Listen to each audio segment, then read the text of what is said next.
સાબરકાંઠા વડાલી નગરપાલિકામાં પાણીની સમસ્યાને લઈને હલ્લાબોલ।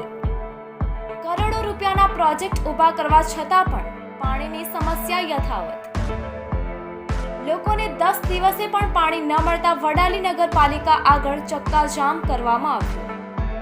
નગરજનો દ્વારા વારંવાર પાણીની રજૂઆત કરવા છતાં કોઈ પણ પ્રકારનું પરિણામ ન મળતા નગરજનો દ્વારા ચક્કાજામ કર્યો હતો।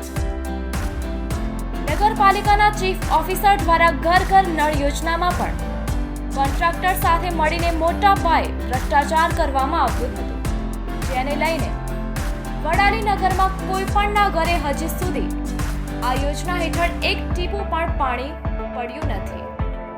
રિપોર્ટર હસમુખ પ્રજાપતિ, વડાલી।